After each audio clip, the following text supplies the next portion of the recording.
Bismillahirrahmanirrahim. Alhamdulillahirabbil alamin wa bihi nasta'in ala umuri dunya waddin. Wassalatu wassalamu ala Rasulillah sayyidina wa habibina wa sayyidina wa maulana Muhammadin sallallahu alaihi wa ala alihi wa sahbihi ajma'in. Amma ba'du. Qala musannifu kitab Habibul Imam Al-Habib Abu Abdillah Muhammad Yusuf Asy-Syamsi rahimahullah wa ghafara lahu wa li walidayhi sayyidi syarha namuduhum al-bayi juga rahimahullah wa ghafara lahu wa li walidayhi nafa'ana bihi fa'idarain Allahumma ta'qulubana futuhal arifin wa bihikmatika wa antur alaina birahmatika ya arhamar rahimin. Bismillahirrahmanirrahim. Qauluhu wal wahdaniyatu ai wahdaniyah fi dzati ing dalam zate was sifati lan sifate wal af'ali lan af'ali.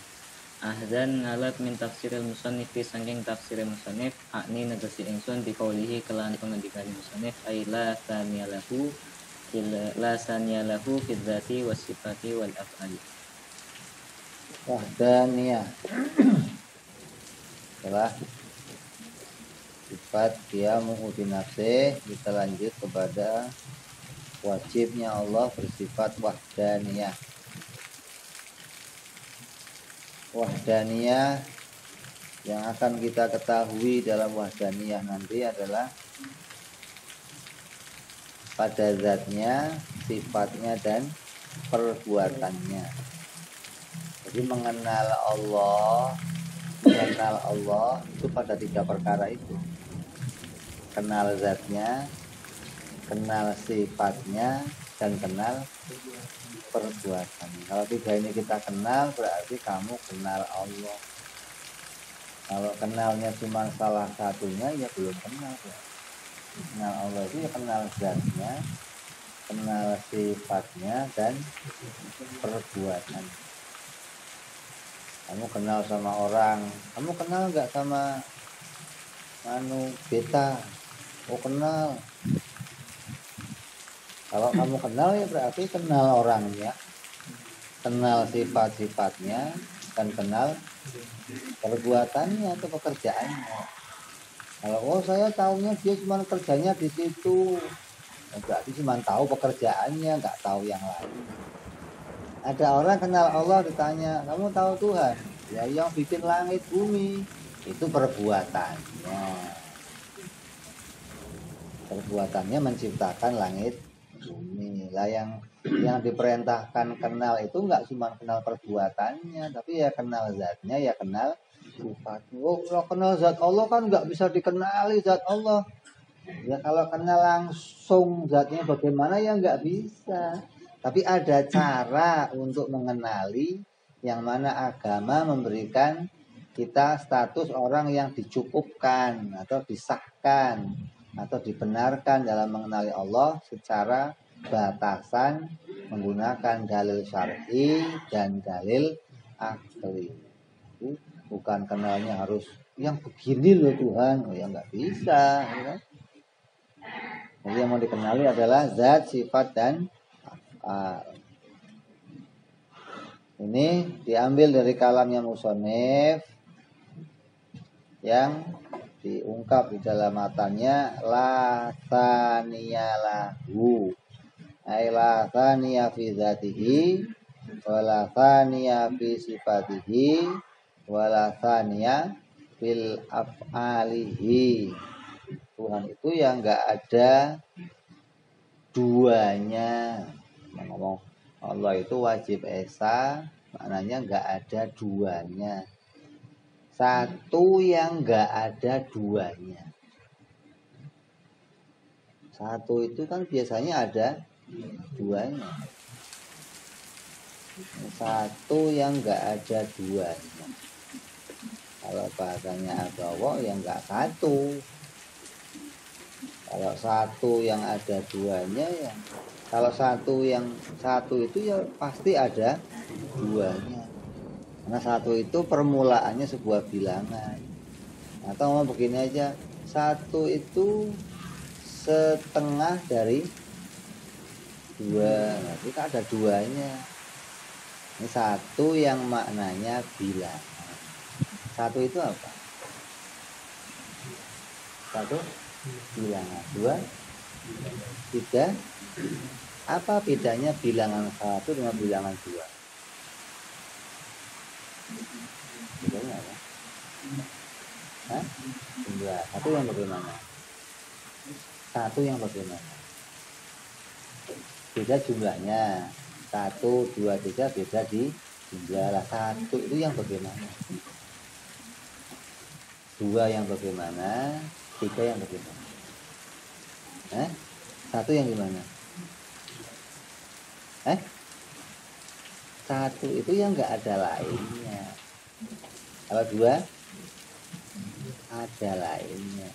Tiga apalagi. Empat lebih lagi. Ini yang nggak ada lainnya satu. Satu itu ibaroh sebuah perkara yang nggak ada lainnya itu disebut dengan satu. Nah, yang dimaksud di sini satu itu nanti sebagai sifat salbiyah, maknanya satu tapi yang maknanya nggak ada lainnya. Satu yang maknanya salbiyah. Kalau Kiai sering nerangin satu-satunya. Kalau satu-satunya maknanya apa? Nggak ada lainnya. Ini satu-satunya, jadi nggak ada lain. Kalau cuma satu bisa ada lainnya. Ini meja ini satu, bisa ada lainnya. Kalau meja ini satu-satunya, ini apa? Begitu loh. Nanti maksudnya Allah itu disebut Esa yang maknanya nggak ada. Wa yu'lamulan dan kawruhi min dalika sanging kalam musannif anna aqsamal wahdaniyah sak temene bagian-bagian wahdaniyah iku salah satun ana telu. Rupane wahdaniyah fiddati wahdaniyah fiddat wa maknaha utai maknane wahdaniyah fiddat iku adamu tarkibi ora anane kasusun fiddati ing dalem date wa adami ta'addudi lan ora anane wewilangan fiha ing dalem date. Satu pada zatnya itu artinya zatnya Allah itu tidak tersusun dari beberapa zat. Ini meja ini satu tapi tersusun, kakinya 4. Saya satu tapi tersusun, tangannya 2, kakinya 2. Disebutnya satu tapi zatnya banyak. Ada darahnya, ada tulangnya, ada dagingnya. Satu tapi tersusun dari beberapa zat. Nah, Allah itu zatnya satu dan tidak tersusun dari beberapa zat. Itu kamu nggak bisa membayangkan Tuhan itu wujudnya kayak apa ya? Ya nggak bisa, karena wujud yang kita temui itu wujud yang tersusun dari beberapa zat. Pohon, ada pohon mangga satu. Ini satu pohon mangga, tapi isinya banyak. Ranting, daun, akar, tersusun dari beberapa, namanya itu tarkib. Wa adamu ta'addud, dan juga tidak ada ta'addud. Ta'addud itu yang menyamai. Satu tersusun berarti bukan satu, ya kan? Atau satu tapi ada yang menyamai, ya bukan satu. Kayak ini gelas, itu gelas. Jadi ini satu itu, jadi ada yang menyamai berarti bukan. Jadi satunya itu ya satu-satunya, zatnya itu satu-satunya juga. Nggak ada susunannya dan nggak ada yang lain yang menyamai. Jadi dimaknai satu yang maknanya salbiyah atau menafikan adanya yang lain. Terus Dia engkau utawi istilah ada muta'adid wa ada mutarkib iku ibaratun ibarah an nafil kamutasil saking nafine kamutasil fiddati ing dalam zat.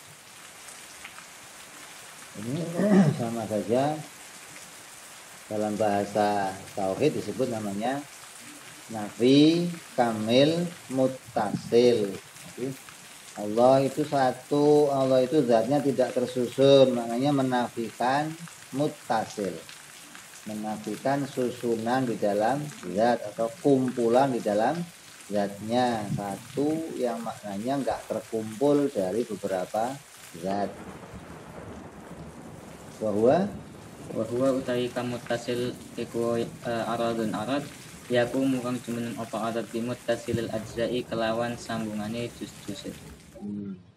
Jadi aradnya satu tapi zatnya banyak. Zatnya banyak tapi namanya satu. Ini tangannya orang, ini kakinya orang, kepalanya orang. Ini satu, namanya orang-orang juga, tapi kakinya orang, tangannya orang, jarinya jari orang. Ini namanya satu arad, satu nama tersusun dari beberapa zat. Begitu namanya apa itu? Satu apa itu? Satu susunan. Aradun yagumu bimut tasil ajza. Kalau dipisahkan namanya sudah berbeda. Kalau dipisah nih, tangannya dipisah. Ini orang apa tangan? Oh, ini tangan. Sudah bukan orang lagi. Kalau di sini masih disebut tangannya orang. Kalau sudah dicopot, hanya copot, dicopot. Yang orang yang mana tanya? Ya enggak ada. Jadi disebut orang karena tersusunnya dia dari beberapa perkara, dia disebut sebagai orang. Motor, ada ban, ada rantai. Jika dipisah, ya bukan motor lagi. Ini ketika dipasang, oh ini motor. Jadi aradnya satu, namanya satu, tapi isinya berbagai macam zat banyak. Namanya arad ya gumu bimuttasil ajza. Terus Wa ibaratun lan ibarah an nafil kamu fasil fidzati saking nafiaken kamu fasil fidzat. Wa huwa utawi kamu fasil fidzat iku aradun arad yakumu kang jumeneng apa arad bimu fasilil ajza'i kelawan pisah-pisahe juz-juze. Kalau munfasil ajza itu namanya satu tapi isinya, tapi orangnya banyak. Orang disebut satu kumpulannya orang, tapi isinya banyak orang. Isinya ada yang menyamai. Nah, kalau dalam bahasa ini kumpul dan pisah itu berbeda dengan kumpul dan pisah yang biasa kita pahami. Kalau yang kamu pahami beras satu kantong itu kumpul apa pisah? Beras satu kantong kumpul apa pisah? Kumpul.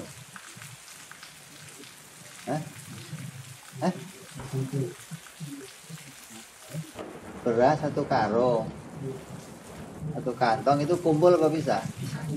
Bisa. Kenapa bisa?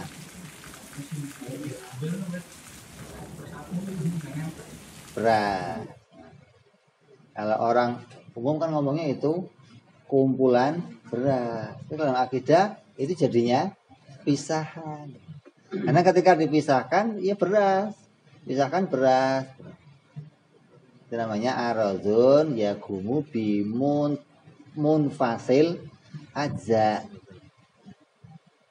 Kalau yang tadi, kalau ini orang banyak kumpul ini kumpulan apa pisahan ini? Hah? Ini segini kumpulan apa pisahan? Kumpul apa pisah? Ini kumpul ini. Kumpulan.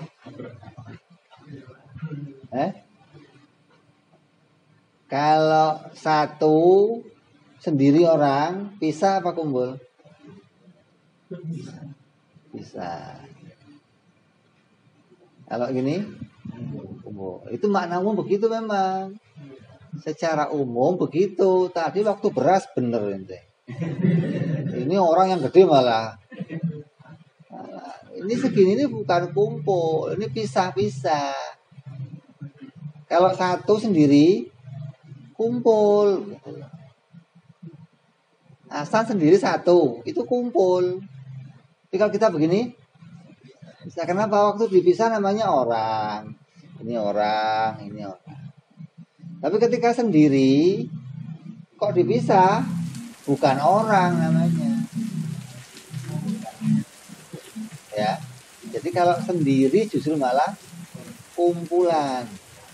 Kalau banyak malah pisahan. Nah, Allah itu bukan kumpulan dan bukan pisahan. Nanti dalam pahamnya orang Nasrani juga begitu. Allah itu satu tapi isinya 3. Berarti satu apa itu? Satu apa itu? Hah? Kumpulan satu tapi isinya 3. 3 tapi satu. Yang hilang satu. Yang hilang satu. Ya bukan Tuhan. Kalau satu hilang bukan. Kayak motor hilang bannya satu. Ini motor bukan sih. Motor beb. Ini bukan motor, nggak bisa jalan begitu. Jadi kalau hilang bagiannya satu, maka nggak jadi nama, nggak jadi sebutan orang atau sebutannya motor atau ya, jadi Tuhan itu zatnya bukan satu tapi isinya 3 tapi isinya satu, ya bukan. Kalau begitu namanya satu kumpulan. Munfasil itu maknanya Allah bukan pisahan, tidak ada zat lain yang seperti zatnya Allah. Terus wa wahdaniyah fi sifat lan wahdaniyah fi sifat wa maknaha utai maknane wahdaniyah fi sifat iku adamu ta'addudi sifati ora anane ta'addudi sifat lidzati kedue zat al aqdasi kang mulia kang maha suci min jinsin sanging jenis wahidin kang siji kaya kuna kaya yen to ana iku lahu kedue zat apa kudratani kudrah loro fa aksara nuli luwih akeh au iradatani utawa iradah loro fa aksara nuli luwih akeh au ilmani utawa ilmu loro fa aksara. Terus sifatnya yang kedua esa di dalam sifat. Sifatnya Allah itu esa. Artinya sifatnya Allah juga bukan susunan dan bukan pisahan. Allah itu enggak tersusun sifatnya. Maknanya Allah itu enggak tersusun sifatnya dari beberapa sifat yang sama. Dari beberapa sifat yang sama. Tapi ya sifatnya Allah enggak satu til itu enggak. Mau kita ngaji sifatnya Allah 20. Berarti pada zat yang satu itu berdiri 20 sifat. Jadi jangan dipahami Allah itu sifatnya esa, oh maknanya sifatnya satu til gitu, bukan. Allah itu sifatnya tidak ada yang sama gitu. Semua sifatnya satu-satu gitu.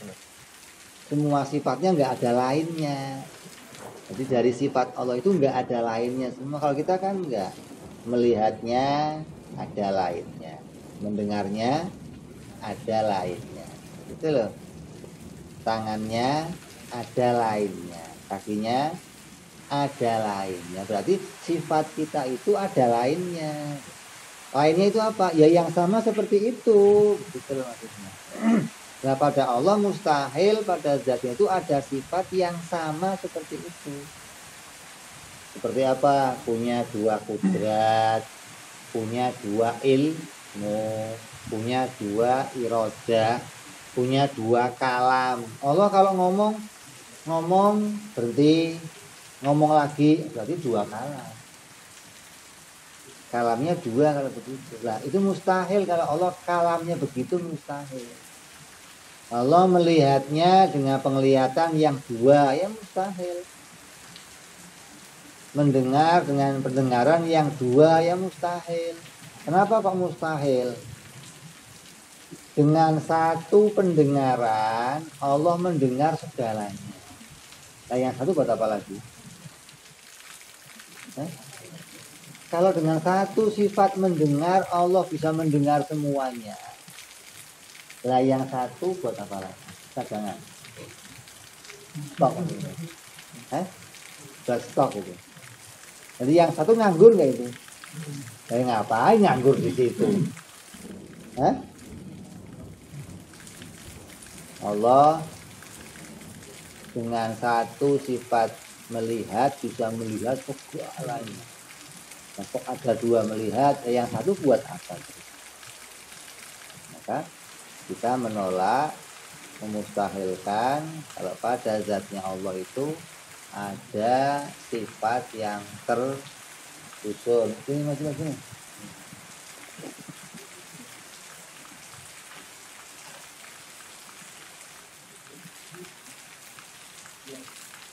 Seperti dua ilmu. Berarti ilmunya Allah berapa?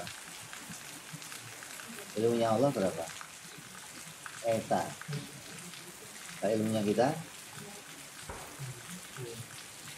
banyak. Berarti banyakkan kita ilmunya apa? Ilmunya Allah sama ilmunya kita banyak ilmu kita dong. Iya, ilmu kamu banyak, tersusun-susun maksudnya. Ada ilmu matematika, ada ilmu apa? Ilmu biologi, ada ilmu bahasa Inggris, ilmu bahasa Arab, ilmunya tersusun-susun ini. Tersusun itu ilmu ini sedikit, namanya biar rata maksudnya. Ya, orang sekolahan kan begitu. Di sekolahan itu kita belajar semua ilmu, diajari semua. Tapi sedikit. Jadi nggak ada ahlinya, nggak ada orang keluar sekolah jadi ahli, nggak ada. Lalu ini sedikit malah jadi ahli. Kalau mau ahli sekolah kejuruan, nah satu tuh ekonomi harus dikaji, biologi ya baru jadi ahli. Itu kalau sedikit gimana bisa ahli? Nggak ada orang keluar sekolah ahli, nggak ada, ilmunya mipil sedikit lah. Allah itu ilmunya nggak ada dua, maknanya nggak ada namanya ilmunya Allah. Nggak ada ilmu ini nggak ada. Allah tahu ini juga tahu, ini juga tahu, oh banyak dong ilmunya Allah kalau begitu. Jadi nggak boleh ngomong Allah tahu ini tahu ini. Allah tahu segala sesuatu. Sebenarnya satu segala apa yang bisa diketahui Allah tahu dengan satu sifat ilmunya, tanpa ada dua ilmu. Nggak ada. Kudratnya Allah ya esa satu, nggak bisa kita katakan oh Nabi Adam dibikin oleh Allah, Nabi Adam sudah dibikin oleh Allah, kalau kiamat belum dibikin oleh Allah, berarti nanti ada kudrat lagi. Yang kemarin sudah kudrat, yang ini belum di kudrat. Nah, itu namanya mipil kudratnya. Banyak kudrat kalau begitu. Kudrat lagi. Allah nggak punya kudrat dua begitu. Allah kudratnya nggak dua. Allah kudratnya esa. Kelihatannya ini dibikin, ini belum dibikin. Itu kelihatannya kita. Kalau kita mau melihat dari arah susunan yang terjadi, Ya ada yang belum dibikin sama Allah. Tapi kalau lihat dari arah kudratnya Allah Esa, maknanya Allah itu bikinnya enggak dengan beberapa kudrat, bikin lagi selesai kayak film bersambung. Nanti selesai diputar, syuting lagi, bikin lagi, selesai bikin lagi. Ini kalau digambarkan seperti ini berarti kudratnya tersusun ada beberapa kudrat mipil, kudrat lagi.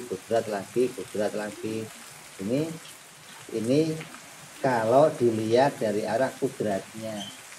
Kalau mau lihat kudratnya Esa bagaimana? Ya lihatnya dari kitanya, yang nyicil keluar itu kitanya. Bukan kudratnya yang nyicil bikin. Kalau mau lihat dari arah tersusun kita anggap kudratnya Allah tersusun itu karena melihat kitanya yang keluarnya satu per satu, kayak bikinnya juga satu per satu. Ini enggak begitu. Kaset CD, kaset itu sekali dikerjain semuanya jadi satu di situ, sudah komplit. Semua ada dalam kaset, dari film awal sampai akhir semua jadi satu. Adapun kok keluarnya satu-satu itu karena sesuai kehendaknya. Memang maunya keluar satu-satu. Bukan bikinnya itu bisanya satu-satu, bukan.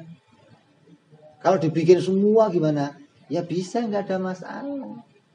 Tapi maunya bikin itu satu-satu. Artinya maunya ngeluarin satu-satu. Biar apa? Biar ada hikmah. Nah kalau semua dikeluarin bareng,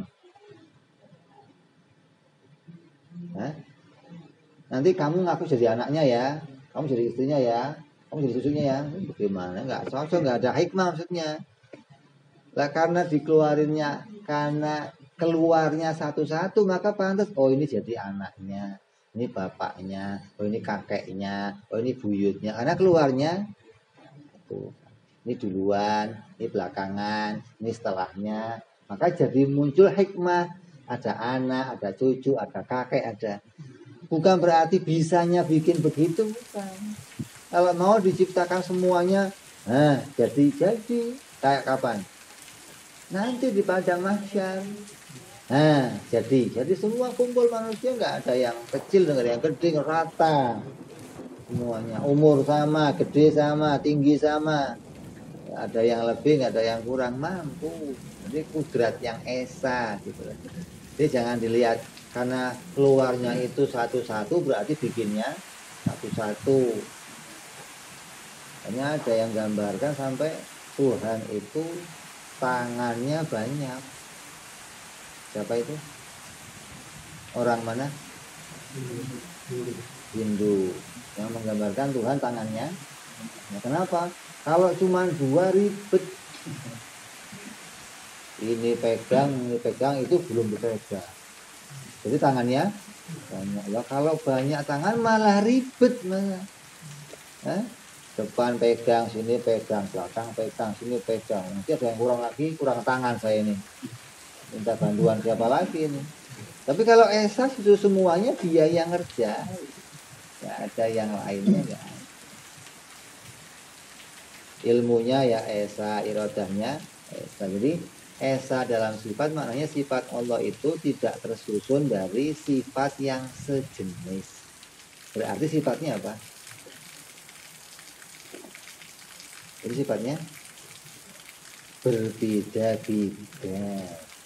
Kudrat, irodat, ilmu, ayat. Ini kan banyak sifat. Berdiri pada zat yang berdiri sifat-sifat yang banyak, yang semua sifatnya itu nggak ada yang sama.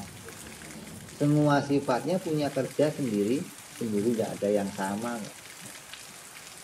Terus sila akan melayani liman maringgung kalau akan ucap sokoman ya ta'addadu berbilang apa sifat apa dalika sifat Allah kita dudil muta'alliqati sebab ta'adude kang den ta'alluqi wa adamu subuti sifatin lan ora anane tetep sifat li ghairihi kedua liyane Allah kasifatihi kaya sifat Allah kaya kuna kaya yen ta ana iku li ghairihi kedua liyane Allah apa kudratun kudrah ka kudratihi ta'ala kaya kudrahe Allah ta'ala. Yang kedua,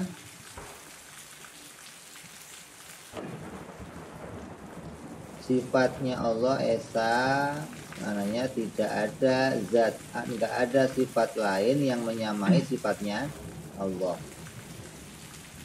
Seperti ada yang punya kudrat seperti kudratnya Allah, ada yang punya ilmu seperti ilmunya Allah. Kudratnya Allah itu apa? Kudratnya Allah apa? Takdir. Kudratnya Allah kerjanya apa? Takdir. Artinya menciptakan, memunculkan sesuatu dari tiada menjadi ada. Lah itu yang punya sifat kudrat seperti itu enggak ada. Enggak ada zat lain yang punya kudrat untuk memunculkan sesuatu dari tiada menjadi ada, itu enggak ada. Yang ada hanya Allah yang punya kudrat seperti itu. Ilmu yang inkisyaf semuanya diketahui, enggak ada yang ilmu begitu, enggak ada. Terus kalam yang esa, kalam yang enggak tersusun juga enggak ada yang punya kalam seperti itu, enggak ada. Walaupun itu pada para nabi. Sering kali banyak orang keliru menganggap, nabi itu punya sifat seperti sifatnya Allah. Tidak ada. Kayak apa?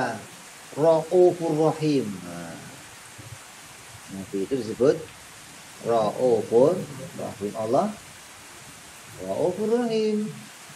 Kok sama berarti sifat Allah dengan sifat nabi? Oh enggak.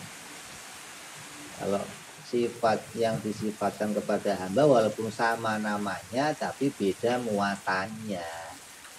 Rahim atau kasih sayang yang ada pada Nabi berbeda dengan kasih sayang yang ada pada Allah. Kalau kasih sayang ada pada Nabi itu perasaan hati. Nabi sayang kepada umatnya, itu maknanya perasaan hatinya Nabi sayang kepada umat. Nah, kalau Allah sayang kepada umat maknanya apa? Allah menjadikan kebaikan kepada hambanya. Ini sayang. Bukan sayangnya Allah itu perasaannya pekat. Bukan. Allah itu sayang kepada kita. Kamu jangan suka nyusahin Allah. Nah, pernah susah Allah sama kita. Ada yang bisa nyusahin Allah, ada. Kayak orang tua aja. Saya ini sayang sama kamu, nak. Jangan nyusahin saya, nak. Susahnya orang tua apa? Ya perasaannya susah. Enggak, Allah bukan perasaan. Jadi ada Allah pakai perasaan. Jadi tidak ada yang punya sifat yang sama dengan sifatnya Allah. Hingga sifat yang disebutkan kepada para nabi pun itu maknanya berbeda dengan yang ada pada Allah. Nah, kalau orang sufi-sufi malah lebih lagi. Orang yang sudah ma'rifat, disebut ma'rifat itu orang yang sudah bisa mempunyai sifat seperti sifat Allah. Orang yang sudah bisa mempunyai sifat seperti sifatnya Allah ini bisa mengkaburkan makna. Kalau orang nggak tahu bingung dia gimana sih kok kita disuruh punya sifat seperti sifat Tuhan. Maknanya sifat-sifat yang diperintahkan oleh Allah untuk kita miliki. Kamu perhatian, kamu disuruh punya sifat kasih sayang, suruh punya sifat baik, suruh punya sifat karim, suruh punya sifat. Ini semua sifat ini diperintahkan dan semua itu ada pada Allah sifatnya, tapi maknanya berbeda. Karim yang ada pada kita apa, Rahman apa, Rahim apa. Ini punya makna yang berbeda, jangan disamakan. Sampai dengan penglihatan. Nabi itu punya penglihatan yang bisa melihat yang jauh dilihat. Nabi bisa mendengar sesuatu yang jauh didengar oleh Nabi. Setajam apapun penglihatan Nabi itu bukan penglihatannya Allah. Allah ngelihat nggak pakai tajem-tajeman begitu. Nabi dilihat yang jauh karena oleh Allah diberikan mata yang berbeda sama mata kita. Kayak kamu punya HP aja lah, ada HP yang megapikselnya berapa itu? Ya, ada yang 1 megapiksel, kalau buat moto burung semua. Sampai dilap-lap kameranya, ini kameranya apa yang salah apa ya? Memang bukan layarnya, bukan kameranya yang nggak jelas. Ada lagi yang nambah 2 megapiksel, ada yang 10 megapiksel, ada yang 100. Masa buat moto atau jerawatnya kelihatan semua. Penting. Jelas. Elang, burung elang itu kalau terbang itu jarak 1 kilo bisa melihat mangsanya. Waktu matanya itu tajam. Kalau kamu kan paling kalau cewek cantik lewat tajam. Langsung jelas maksudnya loh. Kalau yang nggak cantik remeng-remeng kurang jelas kayaknya.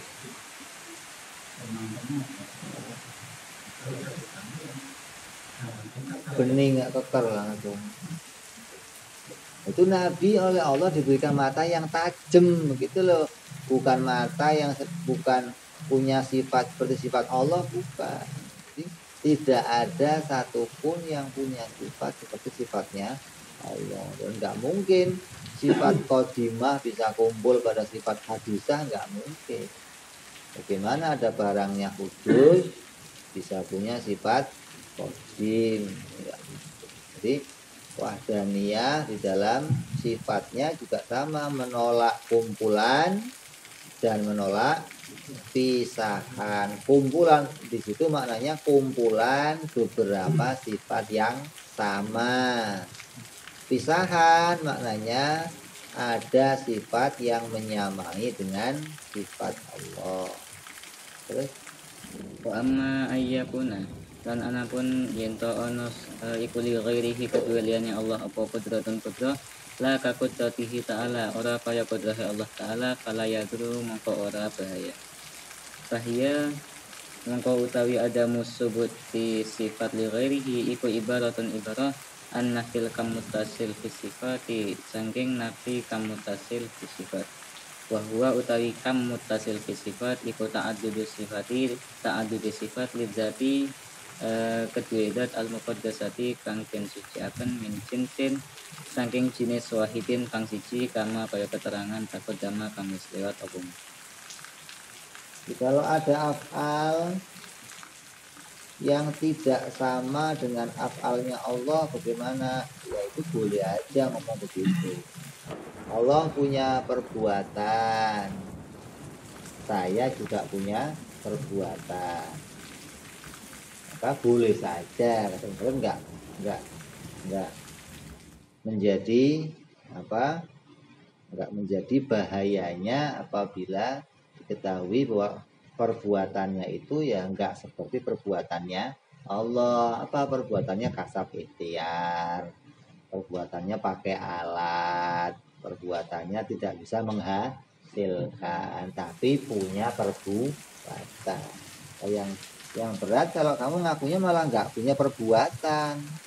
Oh saya nggak punya perbuatan. Yang punya perbuatan hanya Allah. Itu kamu duduk makan perbuatan siapa? Oh itu Allah, bukan perbuatan saya. Wah, itu yang parah. Malah bahaya kalau kamu ngaku nggak punya perbuatan. Enggak, saya punya perbuatan. Mana? Lah itu makan, duduk, minum. Itu perbuatan siapa? Perbuatan makhluk. Tapi perbuatan itu diciptakan oleh Allah. Perbuatan itu tidak bisa menghasilkan sesuatu. Perbuatan itu perbuatan yang butuh alat, kalau bekerja butuh bantuan. Maka perkataan yang seperti ini tidak membahayakan. Ini kata musannif.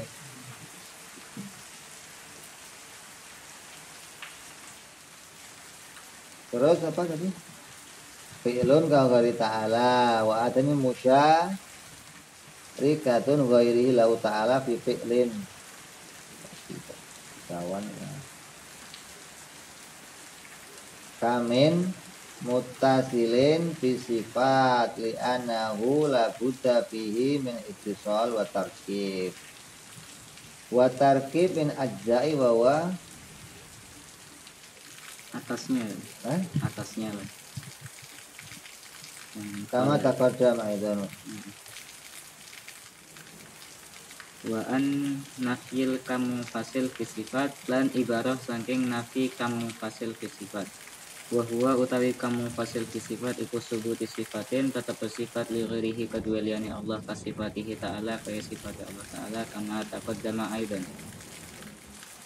Jadi menghentikan mutakhir sama terus Abu Hisalan dan bahas fi taswiril kam mutasil fi sifat yang dalam taswire kam mutasil fi sifat di annahu karena sak temene taswirul kam mutasil fi sifat iku la budda mesti fihi yang dalam taswir minal ittisali saking ittisal kesambungan wa tarkibi lan kesusun min ajzain saking juz-juz wa huwa utawi ittisal wa tarkib iku muntafin den nafiaken guna ing dalam mengkene pembahasan wa ujiba lan den jawab bi anna qiyamas sifati kelawan sak temene jumenenge sifat min jinsin saking jenis wahidin kang siji bidzati kelawan zat al wahidati kang esa iku munazzalun manggon-manggoni mangsilata tarkibi ing dalam panggunane tarkib wa wahdaniyatun fil afal.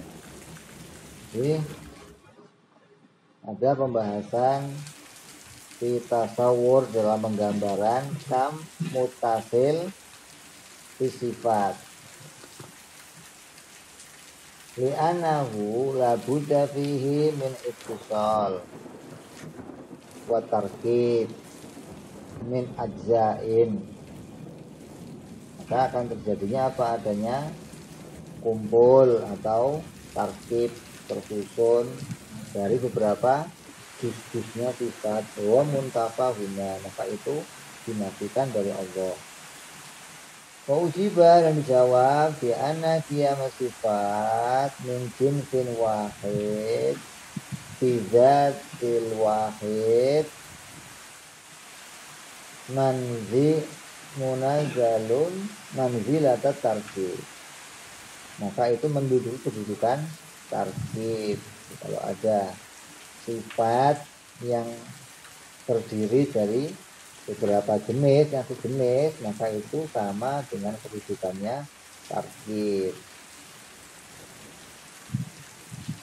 Jenisnya satu, sama-sama ilmu, sama-sama mendengar, sama-sama melihat, tapi ada dua sifat, maka itu sama saja dengan tarkib, tersusun.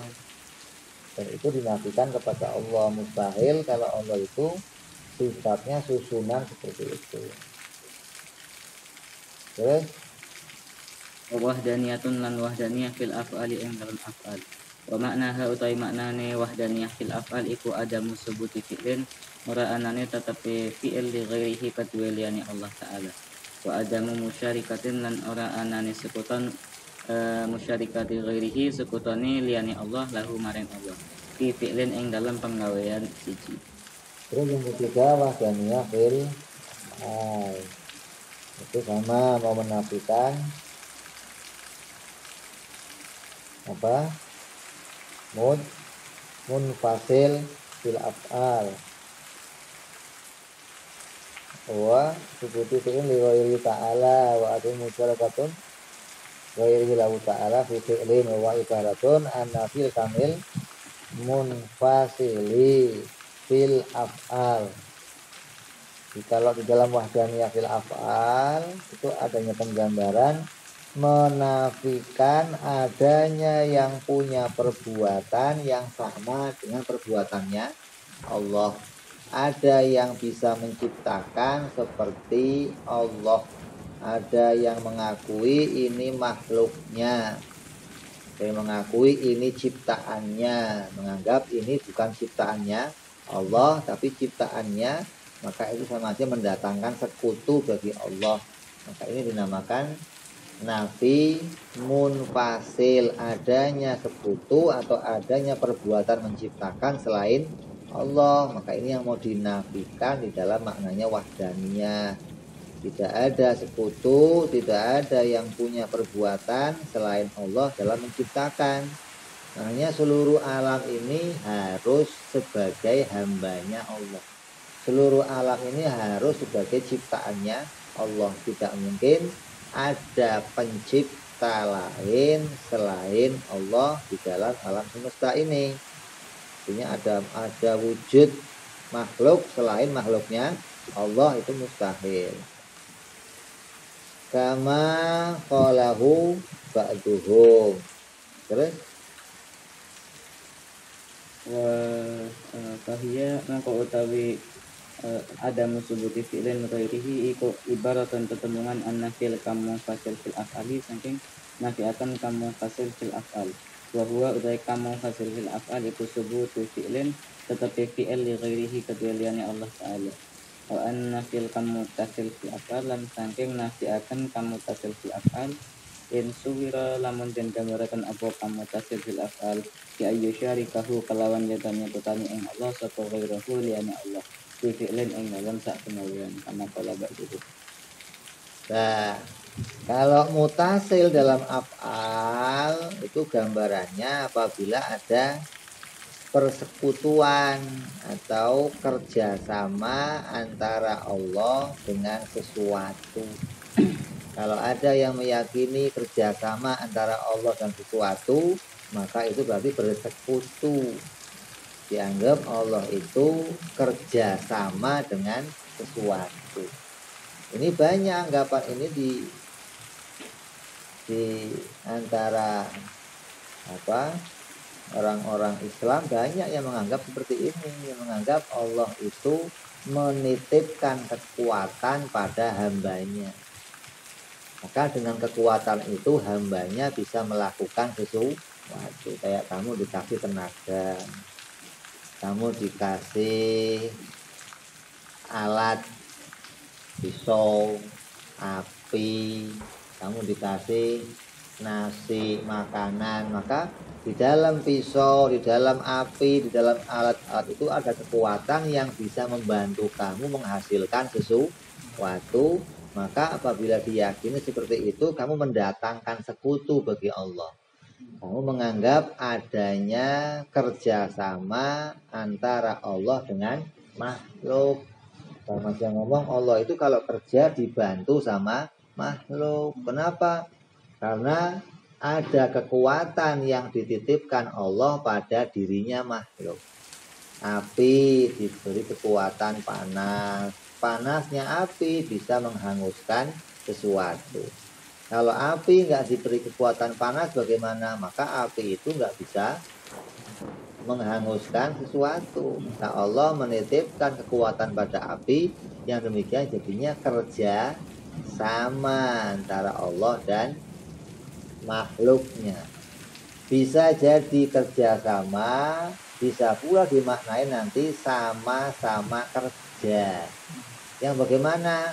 Apabila ada barang yang punya kekuatan sendiri, yang bukan diciptakan oleh Allah.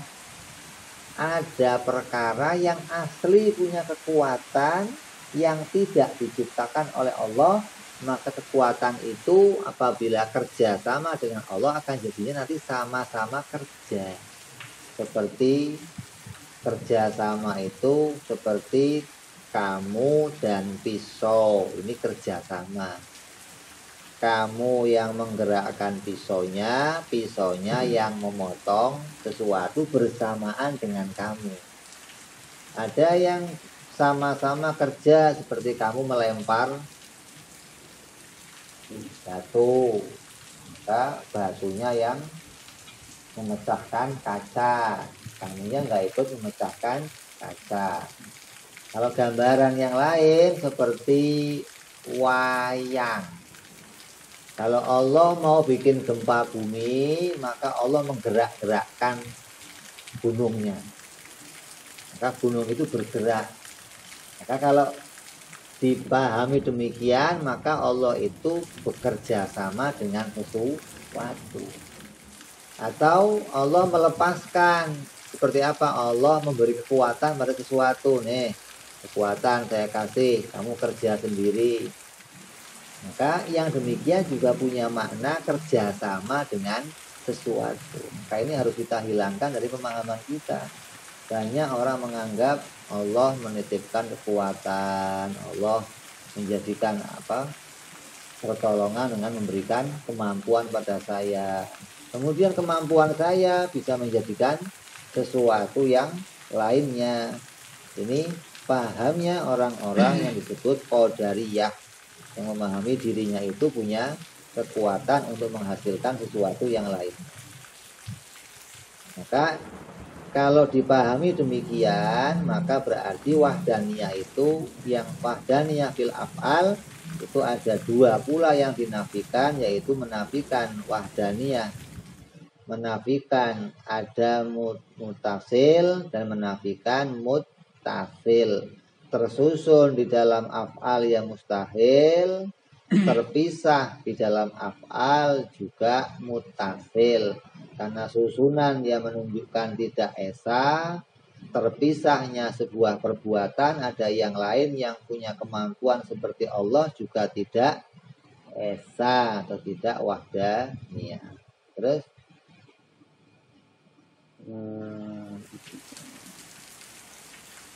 wa wahdaniyah fil af'al wa makna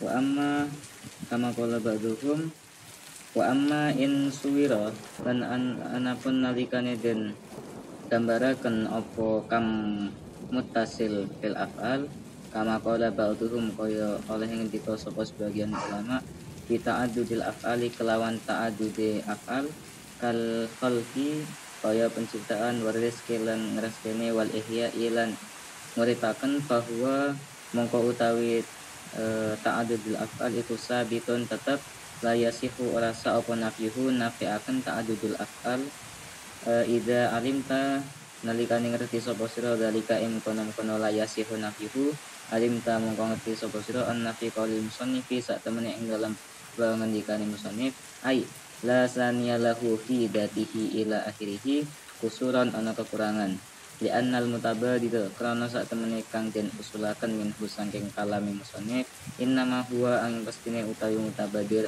iku nafyul kam mufasil nafi'aken kam mufasil fid dati ing dalam zat wa sifat wal af'al wa yumkinu tapi mungkin apa ayustafad yen to den ala paham minhu saking kalami musannif aidan apa nafil kam mutasil fid dati wa sifat wal af'al binaan terbangun ala taswirihi saking mentaswir af'al bima kelawan taswiran zikira kang wis den tutur apa ma bi ayyuqala kelan yen den ucapaken al muradu utai kang den karepaken iku la sanyalahu la ittisalan wala infisalan la fi datihi wala sifat wala fi sifatihi wala fi af'alihi.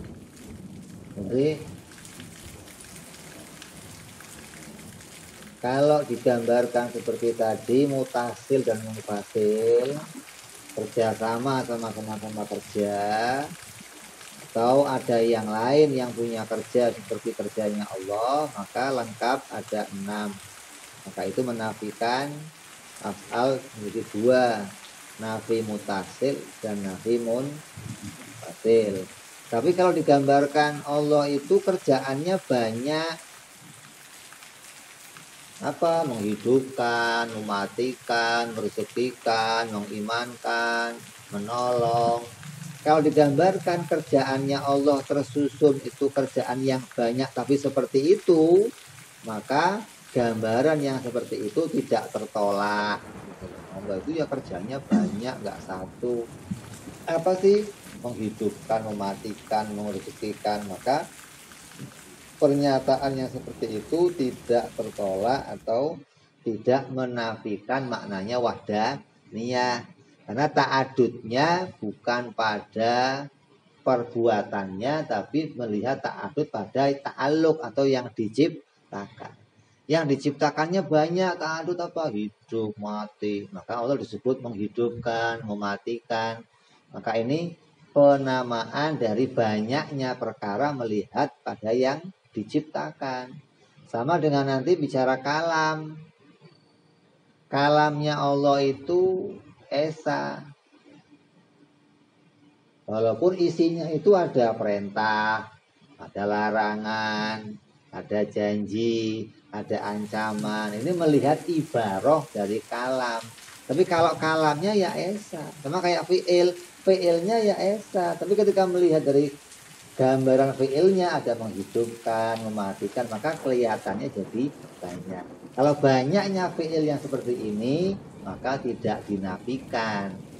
Kalau banyaknya fi'il maknanya itu Allah itu kerjanya berkali-kali atau Allah kerja sama dengan yang lain, maka itu makna yang ternafikan dari Allah Subhanahu wa taala, akan menghilangkan maknanya wahdaniyah. Jadi makna wahdaniyah yang ta'adudnya itu bermakna menciptakan, merezekikan, menghidupkan, maka itu tetap tidak menafikan maknanya wahdaniyah. Maka kalau dipahami dari hal ini, maka ada pengecualian bahwa nafi yang ada pada wahdaniyah menjadi 5 makna nafi, yaitu nafi pada zat ada 2, nafi mutasil dan munfasil. Nafi pada sifat ada 2, nafi mutasil dan munfasil. Nafi pada af'al ada 1, yaitu nafi munfasil apabila mutasilnya dimaknai af'alnya tersusun dari arah menciptakan banyak perkara. Tapi kalau mau dimaknai tetap masuk dalam 6, maka makna yang ke-6-nya adalah menafikan adanya kerjasama pada perbuatannya Allah. Justru ini yang penting, yang ke-6 ini yang banyak orang salah paham. Banyak orang sering ngomong, saya kan cuma perantara, semuanya ini Tuhan, semuanya ini Allah. Apa bedanya perantara dan sebab? Ini kita bahas itu. Sebab akibat Allah menciptakan pergandengan atau menciptakan perantara. Ini apa perbedaannya? Kalau nggak bisa membedakan antara pergandengan dan perantara, maka akan menisbatkan kita itu menganggap Allah bersekutu, Allah kerjasama dengan yang lain. Karena yang namanya perantara itu mestinya menitipkan sesuatu. Perantara itu mestinya memberikan sesuatu. Kayak kamu jual motor pakai calo, pakai perantara, maka kamu sudah nggak punya urusan sama penjualan, kamu serahkan semuanya kepada orang itu. Kalau Allah menciptakan sesuatu pakai perantara, berarti Allah melepaskan urusannya kepada sesuatu. Jika orang itu ngomongkan saya cuma perantara, berarti Allah melepaskan sesuatu itu kepada dia, menganggap dirinya diberikan oleh Allah sesuatu untuk mengurus. Nah, itu namanya kerja sama. Maka nggak boleh mengatakan kita itu perantara. Oh, saya kan cuma perantara. Berarti kamu punya potensi menyelesaikan sesuatu dengan kekuatan atau kemampuan yang diserahkan oleh Allah kepada kamu. Tolong dong itu kamu urus dah itu rumah saya. Nanti kamu diserahkan nih uangnya nih apa, kamu urus dah. Tolong kamu itu urus dong itu. Setiap orang yang memberikan orang lain jadi perantara dia, maka dia akan memberikan fasilitas untuknya menyelesaikan masalah yang dia punya. Nah, kalau kita menganggap Allah dengan kita itu memberikan perantara, menitipkan kekuatan, berarti kita meyakini adanya kerjasama antara Tuhan dan kita. Maka nggak boleh demikian. Harus pahamnya bagaimana? Apapun yang terjadi itu hanya bersamaan, bukan kerja sama. Tapi kedua-duanya diciptakan oleh Allah. Sembuhnya seseorang diciptakan oleh Allah. Dokter yang mengobati ya diciptakan oleh Allah. Bersamaan dokter itu mengobati, bersamaan Allah menjadikan sembuh. Maka dokter itu nggak punya urusan. Dokter itu nggak punya kemampuan apa-apa untuk mendatangkan kesembuhan pada pasiennya. Dokter itu kerjanya cuma cari fulus, bukan ngasih sehat. Nah, kalau dokter mudah-mudahan cepat sembuh ya Pak. Bohong kamu dok. Mudah-mudahan cepat kembali lagi lah. Dia cocok begitu. Bukan mudah-mudahan cepat sembuh, bukan. Mudah-mudahan cepat kembali lagi. Ya, kalau ada pengobatan, kalau nggak sembuh segera lapor dokter. Jadi jangan sampai menisbatkan adanya kerjasama. Kalau ada perantara, maka perantara itu berarti adanya kerja. Nah, mereka nggak sadar, dianggap perantara itu nggak punya kemampuan mutlak gitu loh. Mutlaknya ya Allah. Saya cuma jadi pengantar saja. Jadi pengantar itu kan berarti punya andil di situ. Punya kemampuan untuk menyelesaikan sesuatu, di situ namanya kerjasama. Jadi nggak boleh kita meyakini yang seperti itu. Binaan Allah. Terus simpulannya Walhasil anal kumum masjid saat temene kumum masjid anal kumum saat temene kumum iku sittatun ana 6. Wa kulluha utai sakabehane sittah iku mangfiyatan dinafiakan bil wahdaniyah kelawan wahdaniyah. Lakin mahaluhu tetapi utawi keadaane atau derajate kumum bisa disi ing dalam wakam sing nomor 6 insuwira lamun den taswir lamun den gambaraken bil musyarakah kelawan musyarakah kama alimta fatadabbar.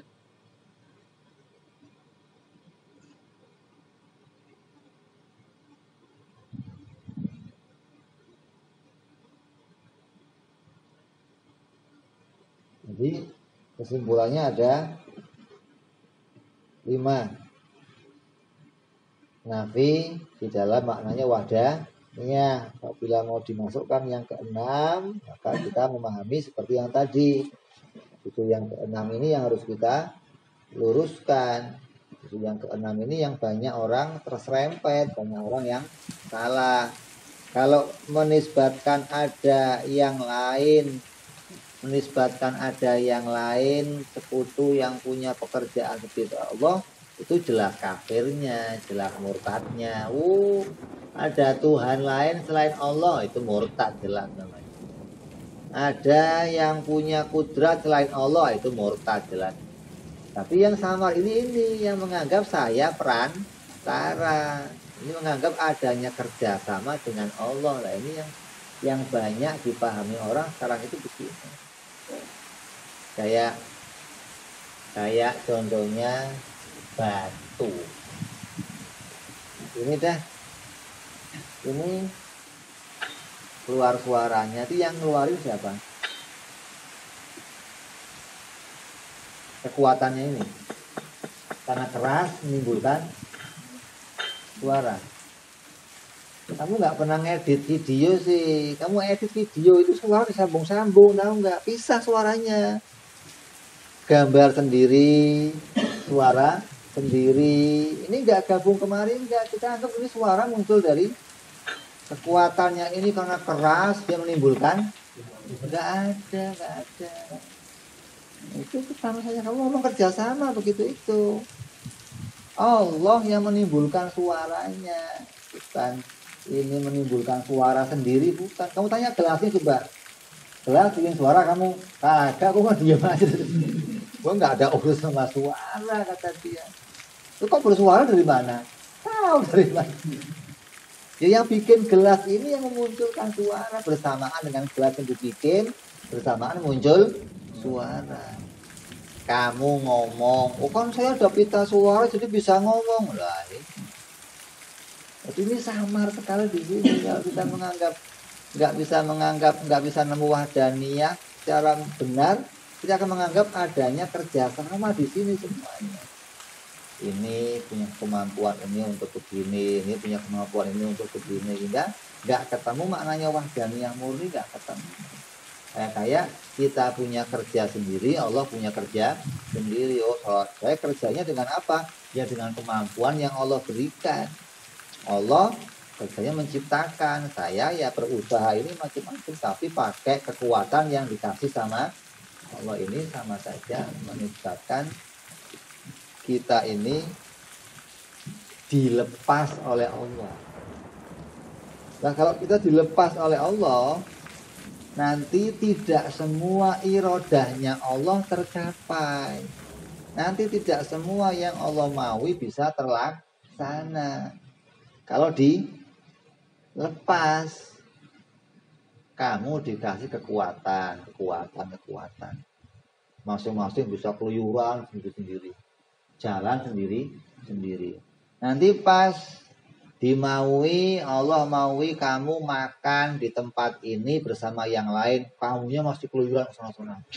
Ini gimana sih udah disiapin makanan gitu malah keluyuran. Hajat atau kehendaknya nggak terlaksana nanti kalau begitu. Apabila kamu itu dilepas sendiri sebagaimana anggapannya banyak orang. Jadi kita ini nggak dilepas oleh Allah. Kita ini ada selalu dalam genggamannya Allah, nggak pernah lepas daripada apa yang menjadi kemauannya Allah. Kalau Allah mau kita duduk, ya Allah yang mendudukkan kita. Allah mau kita gerak, Allah yang menggerakkan. Nggak ada satupun yang dilepas, nggak ada. Semua dikerjakan sendiri oleh Allah. Semua dimunculkan sendiri oleh Allah. Satu persatu perbuatan kita, apapun hasilnya dimunculkan sendiri oleh Allah. Nggak ada yang muncul dari yang lainnya atau adanya kerja sama, nggak ada. Ini makna wahdanya yang harus kita pahami. Jadi dari makna ini kita mengambil 6 makna. Ini penting masalahnya 6 ini, jangan dikurangi. Kenapa? Karena zaman sekarang ini banyak orang keserempet pada makna yang ke-6 ini. Kalau yang ke-6 ini nggak dimasukkan, per kalimat la syarikalah, tidak ada sekutu bagi Allah, itu orang paham semua.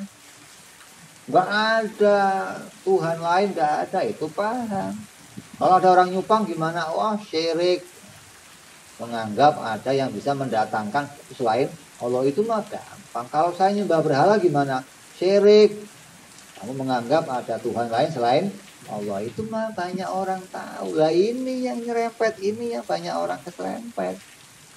Yang menganggap ada kekuatan, ada dititipkan kemampuan, ada kerja sama, ada perantara. Lah ini yang harus kita pahami. Jangan sampai di hati kita muncul makna ini yang menganggap kita itu lepas dari Allah, terus punya urusan sendiri. Ini yang akan membahayakan kita. Yang kalau membahayakannya apabila sampai nanti pas ajal. Kalau sekarang masih bisa taubat, salah sekarang masih bisa taubat. Nah, kalau pas ajal datang, kamu mau minum sesuatu, minum obat, kamu sakit, begitu mau kamu minum obatnya jatuh pecah. Jadi kamu gara-gara nggak minum obat saya mati, nah kan berat. Jadi matinya kenapa itu? Kan berat mati begitu. Matinya itu sangit apa sahid itu? Sangit. Bagaimana mau sahid juga? Itu yang bahaya begitu. Pas akhir hayat, pas kita syirik kepada Allah, kan berat. Kalau syiriknya sekarang bisa naldor lagi, bisa ngulang lagi. Lah kalau pas syiriknya pas akhir hayat, nah, mau tobatnya kapan lagi? Kita nggak bisa, kita kembali nggak bisa. Makanya ketika kita jaga dari awal, kita jaga, kita hati-hati, kembali pada Allah, ngakui saya hamba, saya makhluk, ya Allah ini Engkau yang nolong, Engkau yang menciptakan, terus begitu. Maka kita berharap pada akhir hayat kita masih bawa iman kepada Allah Subhanahu wa Ta'ala, bahwa makna wahdaniyah di hati kita nggak terseret pada maknanya. Banyak orang yang menganggap Allah itu melepaskan kekuatannya pada diri kita dan kita bekerja dengan sendirinya. Kalau bisa makna ini, wah jadi wali semua. Perempuan di dapur motong bawang, alhamdulillah, subhanallah. Kenapa? Bukan pisau yang motong. Itu kan enggak Oh, isunya tumpul nih yang lain dong. Allah nggak ada urusannya, kita nggak ingat Allah, nggak ingat apa yang begitu itu. Hah? Ingatnya alat. Kayak alat ini bisa menimbulkan sesuatu. Kita nggak ingat yang lain. Ini yang tipis di hati kita itu. Gitu. Bagaimana kita berusaha untuk kembali bisa melihat ini didatangkan oleh Allah, bukan alat itu yang mendatangkan kita. Kenapa kita sering tertipu seperti itu? Kenapa kita sering tertipu seperti itu?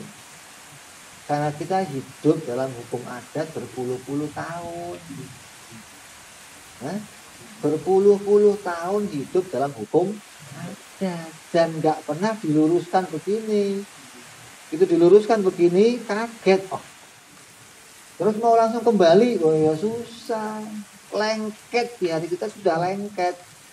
Itu harusnya nyongkelnya kamu tapa berata dulu.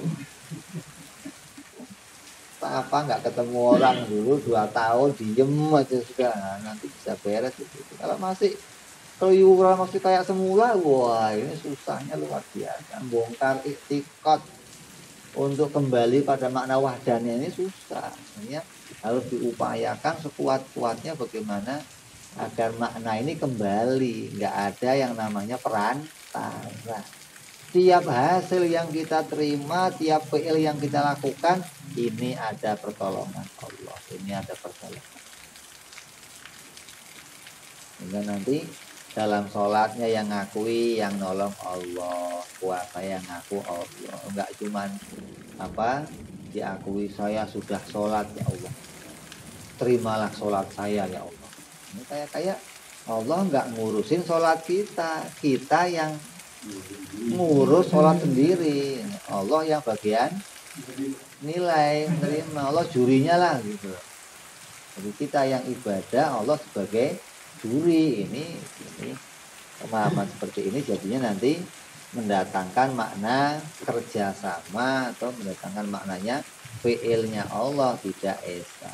Jadi nafi dalam wahdaniyah harus dipahami 6, karena ini penting untuk kita luruskan agar jangan sampai di hati kita mendatangkan maknanya adanya Allah itu mendatangkan perantara bagi hamba-hambanya. Mudah-mudahan hati kita oleh Allah dijadikan hati yang lurus, hati yang bisa paham pada makna wahdaniyah, hati yang selalu bisa mengesahkan Allah, hati yang senantiasa bergantung kepada Allah, hati yang tidak pernah mendatangkan kebutuhan dari selain Allah, hati yang dijadikan oleh Allah terang benderang, bisa memandang semua ini sebagai fi'ilnya Allah Subhanahu wa ta'ala. Hati yang bisa punya iman yang kita bawa sampai nanti hari kematian kita insyaallah. Ala hadhihi niyyah wa la niyatun salihah wa ila hadratin nabi al-fatihah. A'udzu billahi minasy syaithanir rajim. Bismillahirrahmanirrahim. Alhamdulillah rabbil alamin arrahmanir rahim maliki yaumiddin. Iyyaka na'budu wa iyyaka nasta'in. Ihdinas siratal mustaqim. Siratal ladzina an'amta 'alaihim ghairil maghdubi 'alaihim waladdallin. Amin. Ya Rabbana tarabna bi anana tarabna wa anana asrabna ala la asrabna fatub alaina taubatan li kulli hauba wa salana awrati wa li walidina rabbi wa maulidina wal ali wal irwani wasairil illani wa kulli dhi mahabba au jiratin au suhbah wal muslimina ajma'in rabbi wa dhalan majudan manna bil musawwa rasulina qabi kulli suli Sallallahu wa sallam Rabbi alaihi abdal habbi wa alihi wa sahbihi dada ba'zi suhbi alhamdulil ilahi fil الفتح والثناء سبحان ربك رب العزة عما يصفون وسلام على المرسلين والحمد لله رب العالمين.